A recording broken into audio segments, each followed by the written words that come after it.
Assalamualaikum warahmatullahi wabarakatuh.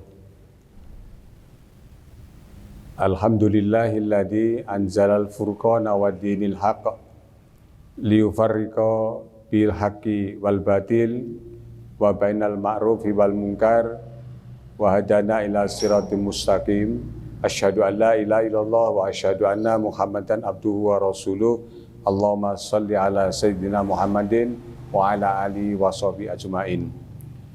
Para pemirsa yang saya hormati, alhamdulillah kita pada saat ini berada di bulan Ramadan yang di dalamnya diturunkan Al-Qur'anul Karim.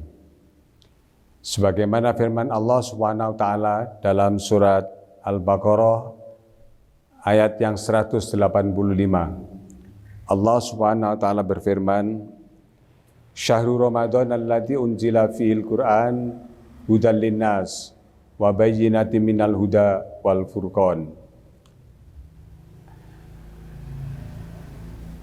Di bulan Ramadan itu diturunkannya Al-Qur'an hudan linnas sebagai petunjuk bagi manusia, wal furqan dan sebagai pembeda. Setidaknya ayat ini memberikan dua hal yang perlu kita cermati. Keberadaan Al-Quran adalah sebagai petunjuk bagi manusia, petunjuk dalam kehidupan. Manusia hidup tanpa petunjuk tentu akan kehilangan arah, akan kehilangan tujuan karena tidak mendapatkan satu petunjuk. Nah, Al-Qur'anul Karim secara komprehensif telah memberikan beragam petunjuk dalam banyak hal. Apakah kita yang berperan sebagai bapak atau suami, mungkin yang lain sebagai ibu, ada juga sebagai anak, ada yang sebagai karyawan atau pekerja, ada yang sebagai majikan, bahkan ada yang berperan sebagai rakyat, dan ada juga yang berperan sebagai pemimpin.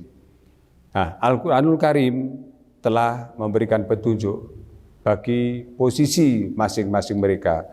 Oleh karena itulah, para hadirin atau pemirsa yang saya hormati, mari agar dalam mengarungi kehidupan ini kita senantiasa memegang teguh dan mengacu kepada petunjuk-petunjuk yang dijelaskan oleh Allah Subhanahu wa taala. Nah, itulah kunci keselamatan. Kemudian yang kedua adalah wal furqan. Al-Qur'anul Karim ini memberikan satu pembeda. Pembeda antara yang hak dengan yang batil. Dalam kehidupan kita akan menemui beragam corak bentuk-bentuk kehidupan. Tentu kita akan bisa memilih dan memilah mana yang itu masuk kategori kebaikan dan boleh jadi yang lain akan berupa keburukan. Ada yang hak, ada yang batil.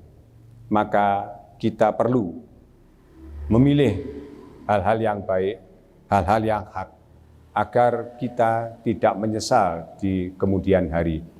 Oleh karena itulah, para pemirsa yang saya hormati, bahwa Al-Qur'anul Karim itu memberikan pembeda antara yang hak dan yang batil, antara yang baik dan yang buruk, antara itu jalan menuju surga dan jalan yang menuju ke neraka. Oleh karena itulah, para pemirsa yang saya hormati, sungguh kita berbahagia, sungguh kita beruntung bahwa keberadaan Al-Qur'anul Karim ini telah memberikan bimbingan, memberikan arahan, memberikan pencerahan di dalam kehidupan ini. Oleh karena itu, jangan sampai kita abaikan, jangan sampai kita tidak mengambil petunjuk dalam kehidupan ini dari Al-Qur'an. Al-Qur'an juga mengajari kita bagaimana petunjuk dalam Al-Quran kita hidup bertoleransi, bagaimana kita saling menghargai antara satu dengan yang lain, antara yang berbeda agama. Di sana Al-Quran juga memberikan bimbingan, memberikan arahan agar kita bisa hidup rukun, saling menghargai, saling menghormati.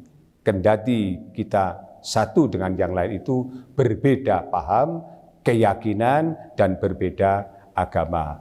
Sebagaimana yang sering kita baca dalam surat Al-Kafirun, antara orang-orang kafir dan orang-orang yang beriman. Kita sudah memiliki sama-sama keyakinan, tetapi kita harus saling menjaga, menghormati, memberikan satu keleluasan bagi mereka yang ingin menjalankan keyakinan yang berbeda. Pada akhirnya di sana Allah Subhanahu wa taala menyebutkan, lakum dinukum waliyadin. Bagi kalian, bagimu agamamu, dan bagiku adalah agamaku. Yang tidak kalah pentingnya selama bulan Ramadan ini, mari Al-Quran kita baca, kita tadarusi, bahkan sampai pada level kita tadabbur Al-Quran. Tadabbur Al-Quran. Kita baca, kemudian kita renungkan artinya, maknanya, dan arah kemana Al-Quran itu memerintahkan kepada kita, sehingga kita benar-benar akan memiliki satu pegangan yang kokoh.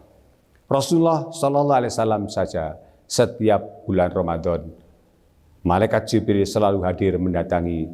Ia mengajak Rasulullah untuk selalu tadarus, untuk tadabbur Al-Quran.